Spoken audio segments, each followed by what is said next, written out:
Blackberry. Ted.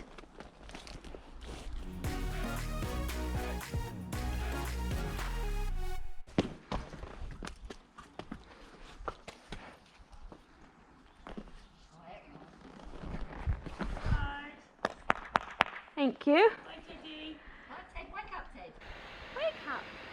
So this gate is really not horse friendly. You basically have to lift the latch and pull the gate at the same time, and because you're pulling it towards your horse, it's very difficult to coordinate everything at the same time.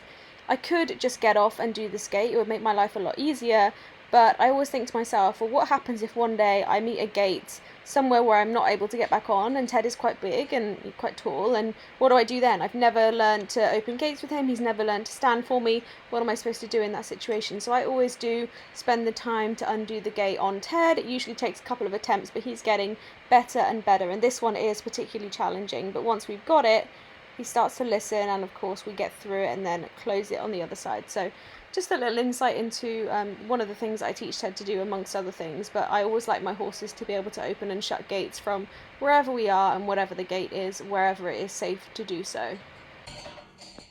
Good boy.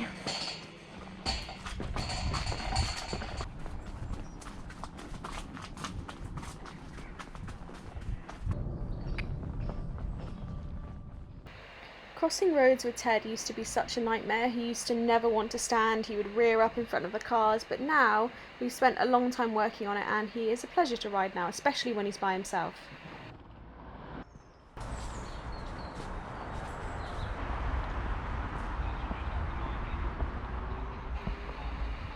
This is actually one of my favourite woods to ride in the opposite direction. Once you get deeper into the wood, there's actually a sort of uphill slope that you can canter up. It's always a clear path, it's always really soft underfoot for the horse's feet, so it's a really nice way to canter Ted, especially because he is currently barefoot.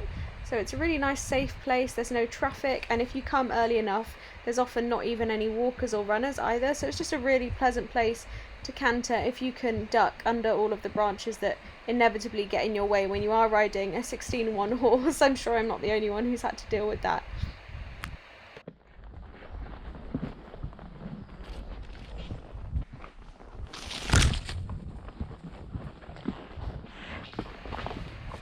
So as we started to ride through here, Ted just started shaking his head quite a bit, and I know it's not the ears that bother him because he wears them quite a lot, so I just checked over his face, made sure there weren't any flies hanging on. The flies were particularly bad today, even though it was overcast and there wasn't a lot of sun out, the temperature's still quite high, and I think it has just been a particularly bad summer for flies, to be honest. So we manoeuvred our way onto the little track, and then it's time for our first canter of the ride. Again, it's a little woodland track, great underfoot and lovely place to have a canter on a barefoot horse.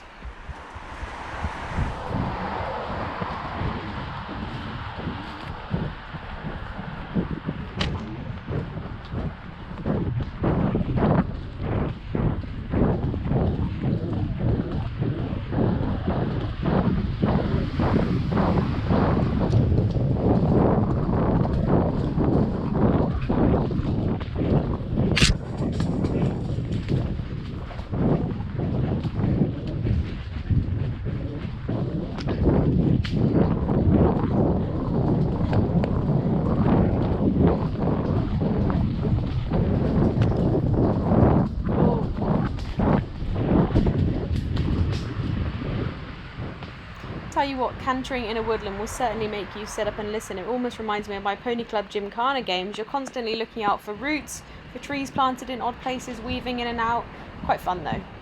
Now you might remember from last time that Ted is not a massive fan of this gateway, but today he walks through it like it's nothing at all. We are getting better and better. Quick check to make sure that our path is clear, and then it's into a trot. I didn't want to go straight into canter just for manners in an open space. We want to teach the horses that it's not always about canter. So we start out with a little trot, keep an eye on things, make sure there's no walkers, runners, dogs, anything else that we should be aware of whilst we're moving along here. Once I'm sure the coast is clear and we are past that little spooky tarpaulin, we go into a little canter. And again, this isn't a bombing off canter, it's a really easy, steady pace that I can bring him back quickly if I need to. We just want to keep an eye on everything. You just never know in places like this. Dogs jump out from anywhere. people jump out from anywhere and we don't want to end up in an accident or anything that will spook Ted. So I actually noticed some dogs up ahead in the entranceway, so I brought him straight back to walk to give them time to put their dogs on a lead and see me as well. So this spot here is actually one of my favourite places to canter. There's a lovely sort of wide path. I can see really well if there's anyone around, and it's just a really easy straight road. So I do have a quick look, a quick scan of everywhere. Can't see anything, so push him into a trot and then into a little canter. Not too fast. Of course, the rules are in these kind of places that you're not allowed to gallop, at least where I am. You are allowed to canter, but you're not allowed to gallop. So we keep that pace under control, again, just in case we see a dog or anything a little bit rogue, that we can pull them back. And actually, I do see a walker up ahead, so I pull him back. Again, we want to be respectful. Not everyone likes horses, and some people are afraid of horses, and you have to be respectful of that when you're riding, even if you are under control. So we get past that man and we go back into a little canter again. Really easy and gentle. But yeah, as I was saying, you want to give people time to put their dogs on leads, to see you, and also to get out of the way. Like I said, just because you ride and you love your horse and you know that your horse is really well behaved, it can be quite intimidating to have a big animal like that come charging at you, especially at a high speed. So it's something that I try and be really aware of. I've met quite a few rude people when I'm riding, and I always try and be really conscientious, really polite and kind, and put myself in the shoes of a walker, so that at least I know I'm doing everything that I can to be as respectful of their space as possible, even if you don't always have that reciprocated back, which of course is just the nature of riding, unfortunately. Good boy. So I had been planning to go straight on here, but there's quite a few people playing frisbee and I didn't want to get in their way, so I've taken a left-hand path instead, and we'll go back down where we were. So once I'm confident that everyone is sort of clear of the path, we go into a little trot, and then once we're on the main path in a moment, we will pop into a little canter, and you will see that Ted gets quite excited about being homeward bound, and I have to work quite hard to actually get him to stay at a reasonable speed. So I'll let you watch that now.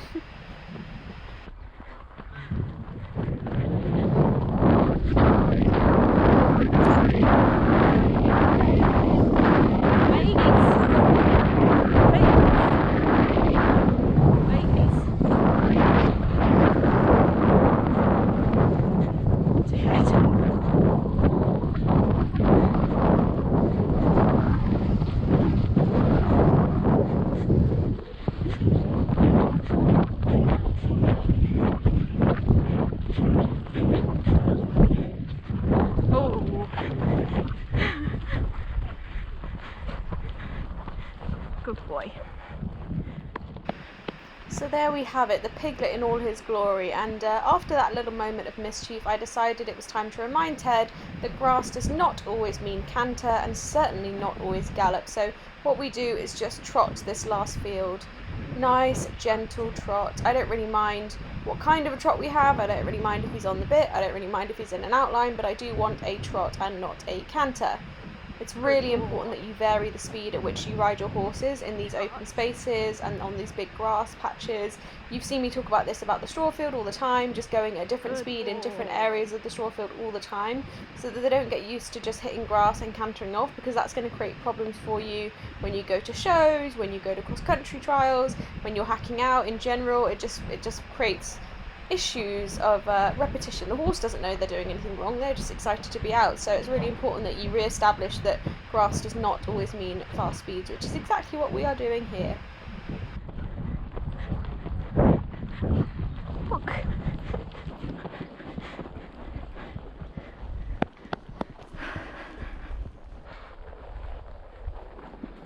Steady.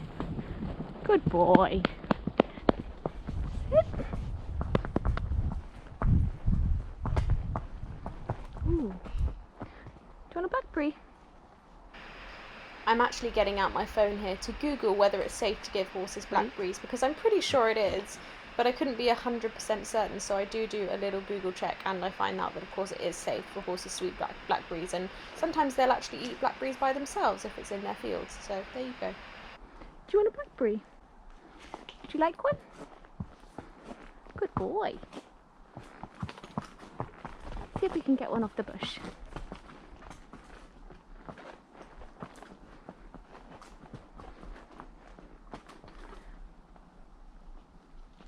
One for you, Ted.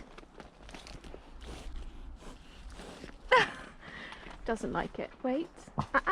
No, thank you. No. Walk on. And stand there. This is such a good exercise in standing still. Isn't it, Ted? Good boy. Okay. Good to go. Of course, that's all messing around and fun and games, but it really Good is a boy. good exercise in standing still. Ted is incredibly impatient at times. He hates standing still, and doing stuff like that, just catching him off guard, doing something brand new, making him stand for the extra minute and a half or whatever it was, is really, really good for him. And I should note as well that no cars go down that road. It is pedestrian traffic and horses and whatever only, so there's no dust or anything on those blackberries, but you should always be mindful of that if you are picking blackberries, to make sure that you're not getting them from a roadside where a lot of heavy traffic goes by, because they'll end up being really dusty and not tasting great, not being great for you. Just something to be aware of. Good boy.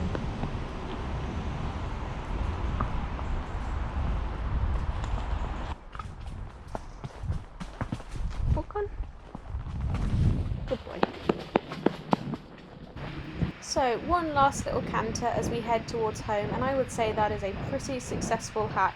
I'm always blown away by how well behaved Ted is on his own, because in company he really seems to wind himself up, but you know what, he is getting better and better, and what a pleasure he is to ride from, you know, a few months ago when we were having a lot of rearing issues and what have you. He's just completely different now.